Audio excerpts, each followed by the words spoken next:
Hi, I hope this finds you well. So I'm recording this the day after Boris has made his announcement about us going into a full national lockdown. And I was just wondering if you listened to the broadcast last night, what you felt and what you were thinking at that moment that he said this was just about to happen. I must admit, for me, there was a kind of a relief, like, okay, decision made, let's just get on with it because we can see the light at the end of the tunnel, hopefully, with the vaccine. And so this morning I've been thinking about moments, and there's no doubt that we are in a moment of history that will be talked about for generations, I do believe. I believe that when my little Chloe, my little granddaughter, is, by the time she's at senior school, this will be in her history books. So I was thinking about my favourite, well, one of my favourite films. It's not my favourite, but it is one of my favourite films, called Sliding Doors. And I don't know if you've ever seen it, and I'm not going to go into the plot just in case you actually want to have a look at it. But basically, it's the story of a young woman, and if I remember rightly, she gets fired from a job, and she ends up in a lift with a chap, and she drops her earring, and he picks it up for her. He tells a little gag, and I don't think she gets it. Anyway, she then tries to get a train, and she misses it, but actually the film kind of goes in two halves, and it goes back, and no, I think it's actually she gets on it first, but then it goes back to what would have happened if she'd missed it, and it becomes what we know in our house as a sliding doors moment. One of those moments when you make a split decision or something happens, and then you sometimes sit back and you think, wow, I wonder what would have happened if. And basically this story goes down the track of, sort of new relationship where she realises her partner's being unfaithful, other one where she doesn't know he's being unfaithful and all the repercussions of that.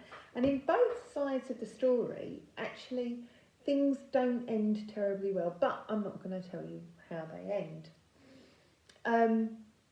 But there is one occurrence that is common to both, and it's to do with a baby. I really don't want to give away the plot, but anyway, she loses the baby, sorry. But there's a lot more to it.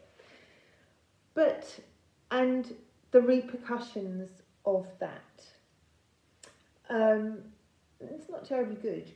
But then at the end of the film, it goes back to that moment in the lift when she drops her earring and the guy picks it up.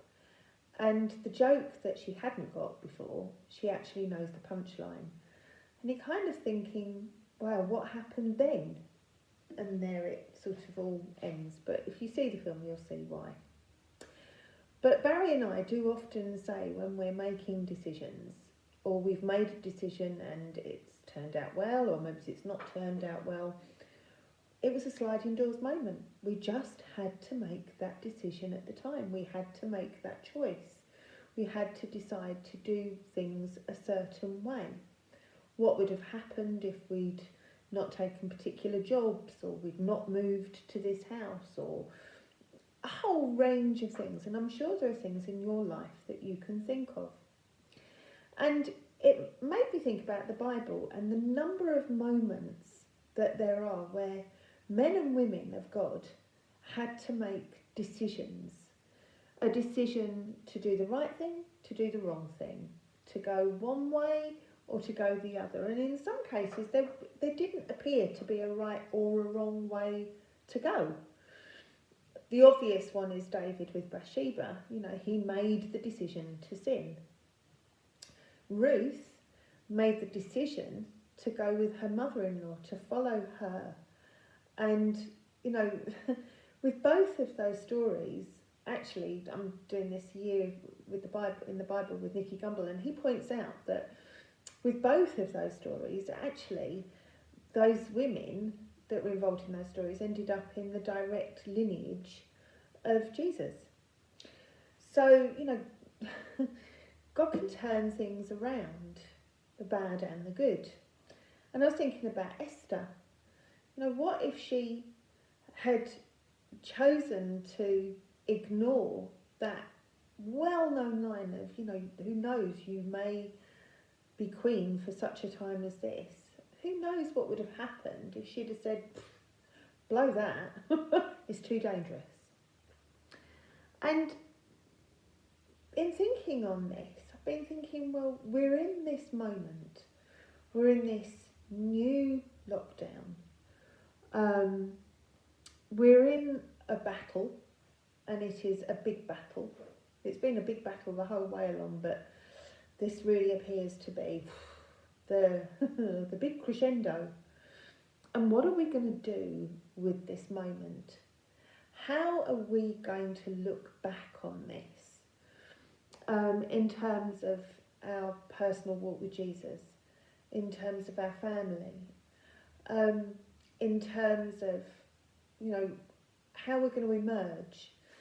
So for me, I've joined Slimming World again. And I've kind of got this thing, I might emerge as a beautiful butterfly. And none of you can see from here down, so which is maybe just as well.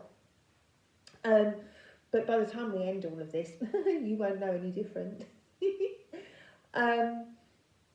Some people, you might be using this time to exercise more, read more, whatever.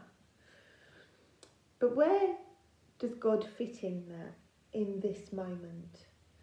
And my challenge today is to think about what this moment of history will look like in your life as you look back on it.